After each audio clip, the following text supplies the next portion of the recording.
Assalamualaikum warahmatullahi wabarakatuh. Hari ini kami ingin membentangkan tentang peranan Selat Melaka sebagai gelanggang kepelbagaian. Terlebih dahulu, saya ingin memperkenalkan diri saya dan ahli kumpulan. Saya Nurul Intan Maisarah binti Zulmadi. Nombor kad matrik adalah 17 DKA 20F 1010. Ahli kumpulan saya terdiri daripada Muhammad Lokman Arif, Nur Syahanim dan Ilman Zikri. Saya akan memberitahu tentang percampuran budaya di mana berlakunya perkahwinan campur di antara dua pihak yang berlainan agama, adat dan budaya.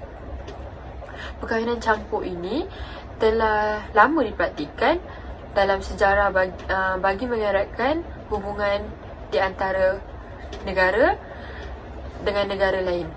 Contohnya, Puteri Hang Lipu telah berkahwin dengan Sultan Mansur Shah.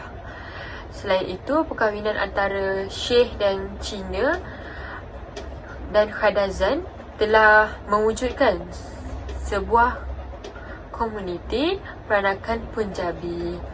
Kesan daripada perkahwinan campur ini, pasangan dan ahli keluarga dapat mengetahui adat, budaya, agama pasangan dan keluarga masing-masing. Selain itu, perkahwinan campur ini dapat membesarkan lagi sesuatu agama atau dapat menyebarkan lagi dakwah sesuatu agama. Sekian, terima kasih. Hai, nama saya Nur Syahanim binti Jamal daripada kelas DKA 1A. Saya akan menceritakan tentang peranan Selat Melaka sebagai pusat kepelbagaian dari aspek pusat perdagangan. Apakah faktor yang menyebabkan Melaka berperanan sebagai pusat perdagangan? Yang pertama, kedudukan geografi yang strategik. Melaka berkedudukan strategik kerana Melaka terletak di tengah-tengah jalan perdagangan antara India dan China. Selain itu, pelabuhannya terlindung daripada angin monsun, iaitu memudahkan pedagang mengendalikan kapal dan pedagang selamat daripada perubahan cuaca seperti hujan lebat dan angin ribut. Di samping itu, kedudukan yang dalam dan jauh daripada paya bakar. Ini dapat mengelakkan kapal pedagang daripada tersangkut. Kedua, kemudahan di pelabuhan Melaka iaitu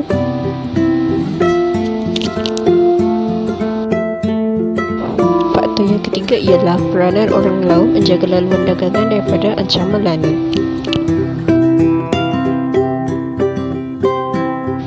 Faktor yang keempat ialah kekayaan bahan mentah iaitu cengal, rotan, dama dan lain-lain. Bagi aspek pengaruh agama, saya serahkan kepada rakan saya di video yang seterusnya. Assalamualaikum warahmatullahi wabarakatuh. Saya Muhammad Umar bin Abdul Halim.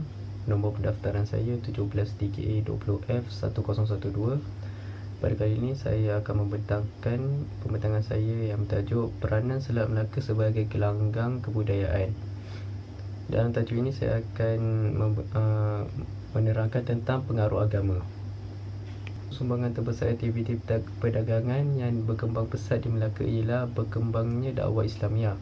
Sebagaimana peranan Perak dan Samudera Pasai sebelumnya, Melaka turut menjadi tumpuan para pedagang yang juga pendakwah dari setiap penjuru dunia. Para pedagang dari Arab, Afrika Utara, Parsi dan India, bahkan Cina juga telah menggunakan perdagangan sebagai medium dakwah.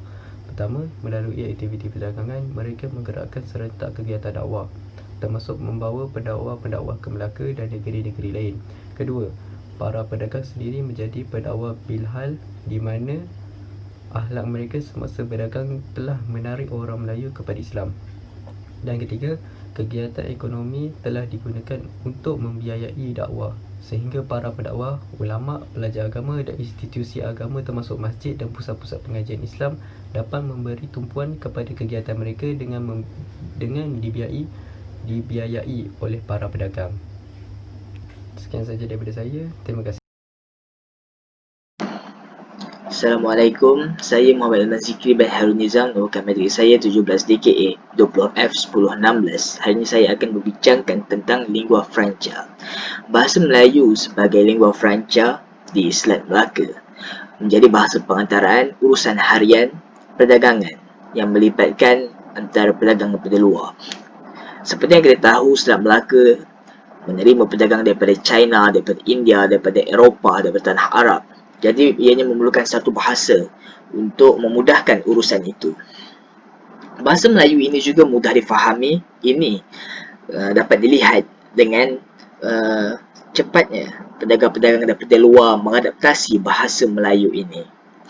Yang ketiga adalah faktor penyebaran agama. Orang Arab hendak menyebarkan agama Islam di tanah Melayu dengan menggunakan bahasa Melayu kerana ianya mudah difahami. Dan yang terakhir adalah kelemahan bahasa-bahasa lain seperti bahasa Sanskrit yang sukar untuk difahami. Dan kebiasaannya bahasa Sanskrit ini dahulunya digunakan hanya di dalam istana kerana tidak mahu ianya dicemari dengan ketidaksempurnaan pertuturannya. Sekian, terima kasih.